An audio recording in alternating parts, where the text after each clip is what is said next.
Hey, thanks for joining me. Let's look at Codename Strykeforce. I was forced to wonder on this one if this was like a second volume or something.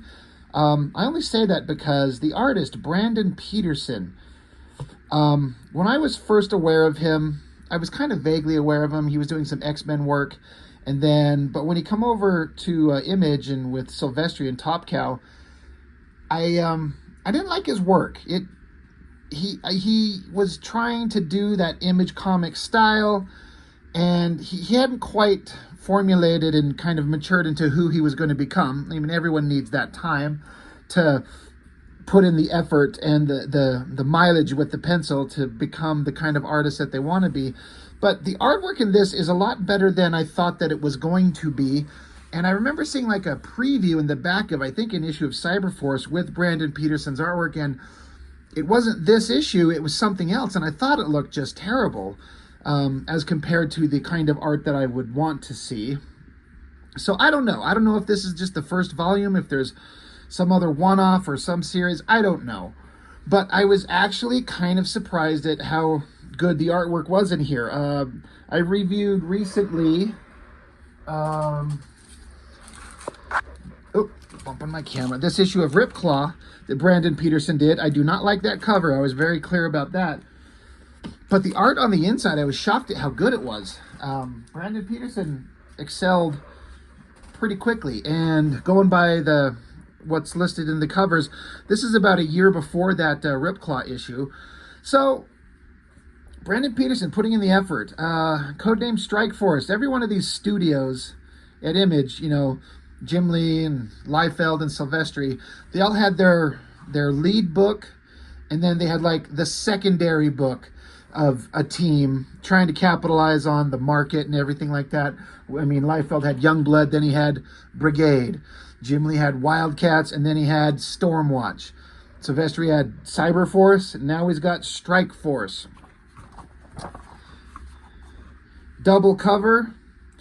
It's kind of fine. I can't help but look at all these things and just go, well, there's Cable. Maybe that's Hawkeye. That's a combination of a silent, unfunny Deadpool and Wolverine. The cigar-chomping, muscle-bound, strong guy of the team. And then some hot girl. I mean, these teams are just such cliche repetitions of the same thing over and over. I've talked about the bladed guys, Warblades and Ripclaws. How about this guy, Killraiser? I think this guy even had at least a one-off or maybe a mini-series. Like, what is there to say about this guy? If you're a really good writer and you get like the opportunity to write a comic in this era, and you're really clever and know what you're doing, you could take these basically blank slates and create something interesting out of it. But I don't know that anybody ever actually did. But I just see this Stryker guy. He's just Cable. I mean, look at him. If you were to show this to anybody who's just kind of casually familiar with comic books, they'd be like, that's Cable, right? Right? That's got the big gun and the robotic eye. Metal arm. I mean, those of us who know the details, we understand. But Brandon Peterson pencils, Mark Silvestri wrote the whole thing. I mean, I was kind of surprised. Like, he wanted to write the whole story, and good for him. Inks, Joseph Rubinstein, and colors, always going to be awesome. So I was actually kind of surprised at this book in that it wasn't as unbelievably tedious to read and go through as I thought it would be. It's kind of okay. I didn't hate it. And again, I was kind of impressed with Brandon Peterson's artwork. He's trying some panel layout things that I don't know that he ever really stuck with. I don't know that he had this kind of panel layout stuff previous to this, and I don't know if he continued to do it in later works. But it's kind of on display here where it's basically only 2 panels on the page, but leaving a lot of blank space. One thing that I do find that leaving the blank space can help with is you can pile all the lettering off to the side and leave the artwork clear. Not that an opening page of these boring ass whatever spaceship jet things is like exactly exciting. I love vehicles. I'm a big, I grew up watching Knight Rider and Dukes of Hazzard and stuff like that, and then Star Wars with the Millennium Falcon and X-Wings and Star Trek. I love vehicles, and I cannot draw them for anything. It drives me nuts because I wish that I could, but I just can't. So I look at this and imagine getting this script and like design some kind of space age jets, draw 5 of them, and I'd be like, oh God, barf. I'm not a huge fan of this computer cloud sky coloring thing going on in the backgrounds. I don't think it works. It's not quite as good. The rest of the coloring is kind of fine. But anyway, these jets are on their way. They're going to go attack something. Mysteries starting. I remember thinking to myself, as soon as I saw these jets, I'm like, oh God, are we going to have the team of heroes jumping out of the jets, diving into battle like we see on all of these books? So then we get back into a different location, different part of the story. Again, look at the panel layouts. Just 3 little panels, but leaving all this dead space. And I honestly don't mind it. It kind of looks artistically interesting to me. But if you were to ask me why, I couldn't tell you. And then if you were to counter with, isn't it a waste of real estate and drawing space? And I would say, yeah, I would agree with that. Then why do I like it? I don't know, but it kind of works. I mean, you could take this top panel and you could just divide this entire page into 3 equal long panels. You could see a lot more of the crowd. You could basically have this same panel, just draw more of the background, and take this submarine and you could draw it across the whole panel, instead of just this little tiny thing here. I don't know. Smaller panels means less drawing time. It's a really interesting kind of approach to artwork that both works and is kind of weird. I don't know. I'd be curious if there's any artists out there and what you guys might think about that. But basically, I think it's that Russia is handing over the keys to this super submarine to the world, not necessarily the United States. Is a machine born from the seed of mistrust and hatred, created to deal death and destruction, can now be given to the free world as a gift of peace.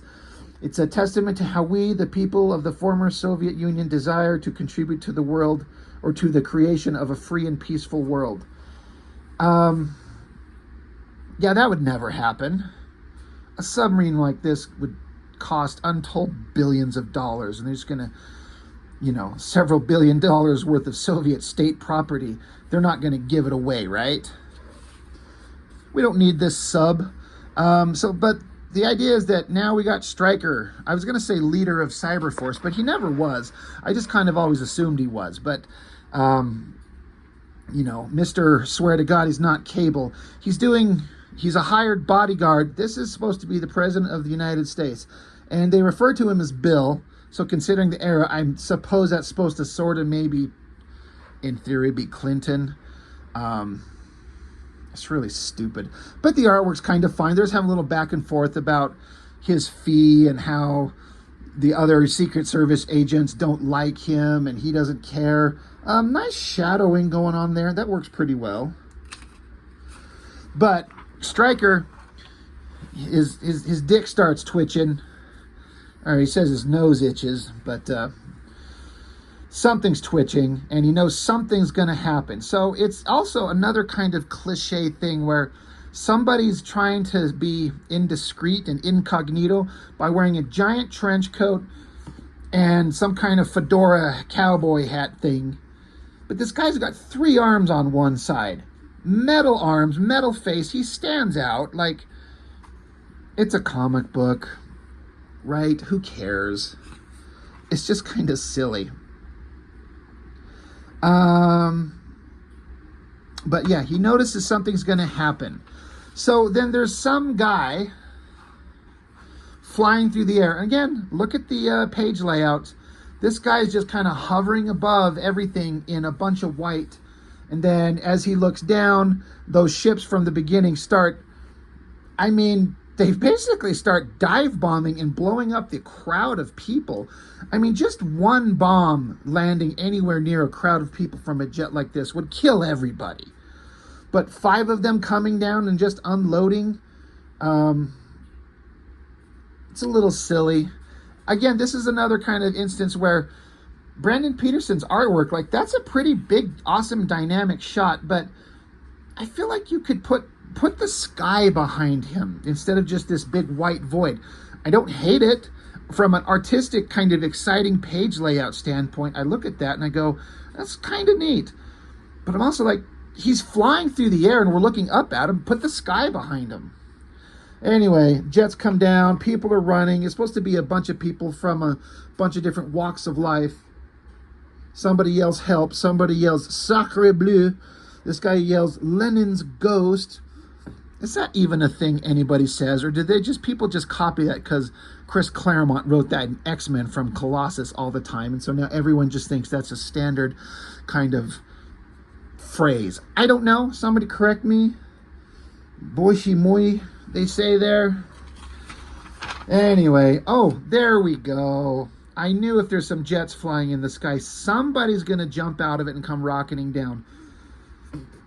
Sometimes the heroes just jump out, no parachutes, no cables, no lines, no nothing. But I kind of like in this case, it's just a bunch of, I mean, they're bad guys, but they're armored, technologically advanced, badass super soldiers, and they got jetpacks. I kind of dig that. There's something a little bit different, and it's also interesting that it's not a giant double-page spread like so many of these are. Now, if it was like the heroes of the story, it would be a double-page spread, but since they're jerk-off, loser, nobody characters, they're just soldiers to get shot, they only get like a little half a page. But they come crashing down, they just start unloading. This is all pretty dang well drawn. Brandon Peterson's putting in the effort, doing the cross-hatching, heavy double lighting thing, all these metallic textures. Pretty awesome. Good explosions, good coloring. More fight, more explosions. I guess this guy, I didn't exactly read this, but this guy, whoever the hell he is, he's on Stryker's team. Well, I guess he gets shot in the back and he's dead. Icarus, he calls him. It's kind of a goofy yet well-drawn side view of the face there. I like that. But the jets come landing down. The guy's dead. The bad guy soldiers have kind of accomplished what they're after. And then walking out of one of their jets is another over-the-top, ridiculous, stupid-looking super villain with the most dumbass costume. There's been a couple I've seen recently. There was one in, I think it was at Brigade Zero, that had that character Warcry. And then I was looking at another one recently, and I'm trying to remember what it was. I see so many of these books, I can't keep it straight. But there was just another villain in this ridiculous, over-the-top outfit with... Oh, it was in Kindred. That's right. It was in Kindred #2, where the main bad guy, Blood Moon, I think his name was. You know, skull face, wings, chains, belts, metal, shiny shit. Well, we got another one. And, you know, if you're writing these stories, like you're going to do a secondary title, you got Cyberforce and you got all the villains there. Now you're going to create Strykeforce, and they need something to fight.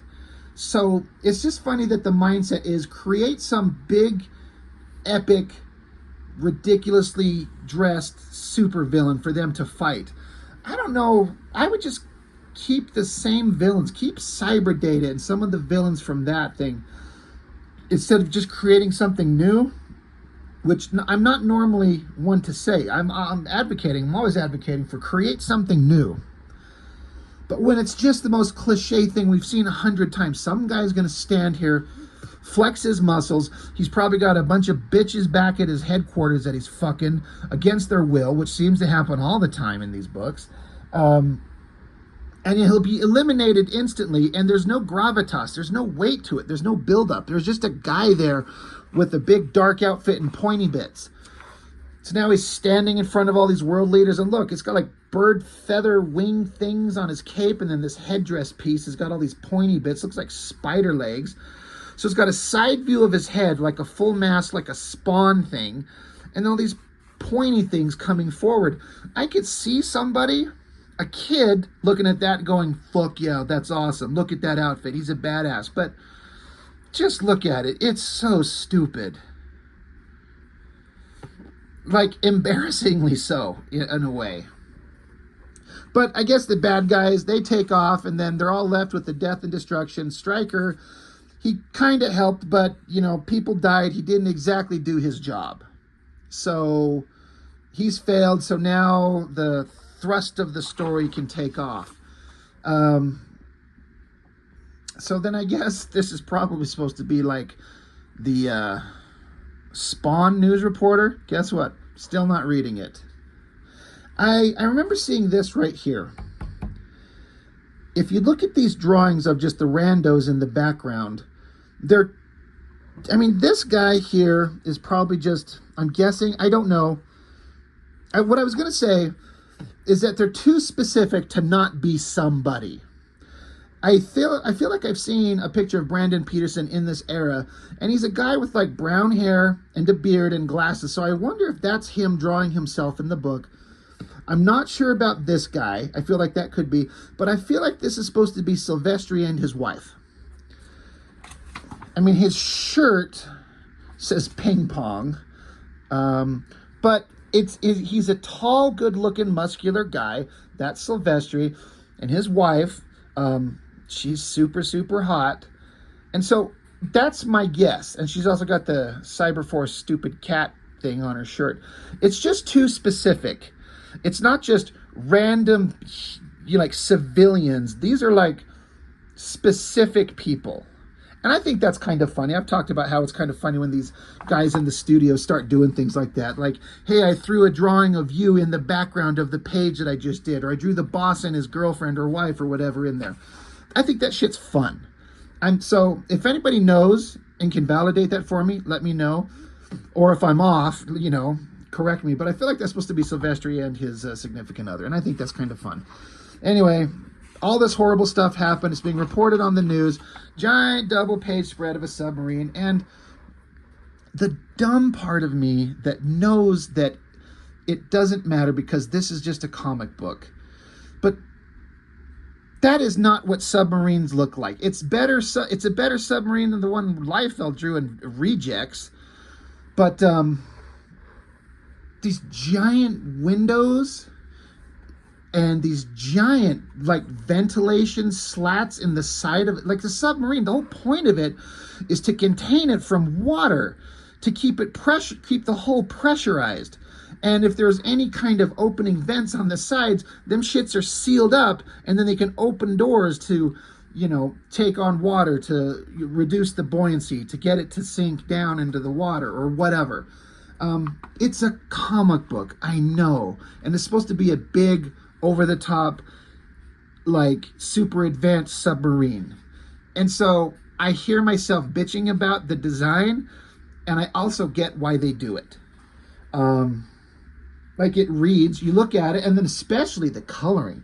This crazy coloring on the hull, looking like the way that water does as it breaks through the water and diffuses onto surfaces if there's enough light before you get too deep. And even the fish he drew in here are pretty good. So it's just funny. The techno nerd in me, that's kind of like, that's not what a submarine design would look like. It is interesting with the panel border again, having the submarine break out of the border. I would think that would be a no-no, but it kind of works. I don't know why. Coloring is just killing it. Anyway, rando soldier, he's on his way. He's coming up here to inform the boss of something. Things didn't go quite right. So now there we go. Now we get the shot of him. And if this isn't just the most cliche, everyday standard bullshit 90s era villain, metallic parts and purples and blues and blacks and pointy things and gritted teeth and flexing and stupid. And some of these designs are like so stupid they're awesome. Like, I think it was in that Brigade Zero. There was that character named Warcry. It was so over the top. For some reason, to me, in my personal opinion, that was kind of fucking badass in how bad it was. This is just the most boring thing you've ever seen. I remember being a 15-year-old kid trying to come up with characters that look just like this. But it was the era, it was the time. It's fine. But basically, plans are not going the way that they should be. He's threatening everybody. Deal with this inconvenience quickly or I will be collecting your severance pay. Just standard villain shit. Now we're on to some other crazy looking spaceship design thing. And here we are with the team. This is why I'm saying I feel like this team must have been introduced already, because we don't get a proper like introduction to these characters. These are the heroes. Anvil, Bloodbow, Killraiser. It's almost embarrassing to say these names. I think her name is Tempest. I have no idea what she does, but if I had to guess, she controls the weather, so she's Storm. She looks like Psylocke, but she's Storm. Cable up here in control of the jet. And then, I mean, Anvil's kind of a combination of like, kind of a loudmouth Wolverine type. It's also cliche, but we're not getting introduced to them in a way that you would kind of expect in a comic. So I feel like these guys have been introduced elsewhere, because this is the first time we're getting to see them just crammed together in a jet. There's a aircraft carrier, and the captain of it, he's having a conversation with Stryker. They're pissy at each other, and so they drop a self-propelled sonar buoy from their jet, drops it into the water, and they're all kind of like sitting at their posts, doing technological stuff, like monitoring. They're looking for something. So they're like a military team, is what I'm getting at. As I kind of peruse this book, I get the feeling that they're kind of like a team that works well together, that follows orders, and are very good at what they do. Kind of like, I don't know, I think of like in Predator with Schwarzenegger and his team. I kind of get the vibe like that's what these guys kind of are like. So it kind of works. They launch another device here. Trying to think of, I don't know if that's a weapon. Either way, they launch another thing. Back to the submarine. I guess the bad guys is what happened at the beginning. That submarine that the Russians were given over. Well, this is stupid, dumbass bad guy. He stole it. So he's up here looking ominous with his giant, stupid bird wings. And bad guy is saying, I believe I asked you to take care of this inconvenience earlier. And the guy's like, yeah, I know, but... So then bad guy's like, enact countermeasure alpha. I seek relaxation. Do not disturb me for the next 47 minutes. Give the order and then collect your severance pay. So he knows exactly how long it's going to take to bang 3 different girls. He needs 47 minutes. I'm going to say, I bet you Brandon Peterson found some reference, because the anatomy on this girl's back is spectacular. The whole figure is really well done. This is just a guess on my part. I don't think he's that good of an artist on his own. Not many people are. That looks really good. But then, so stupid pointy-winged cliche villain guy is going to bang a bunch of girls that probably don't want to be there. They're faceless nobodies, so, you know, that's always a fun thing to have in a comic. The jet with the heroes keeps rocketing along.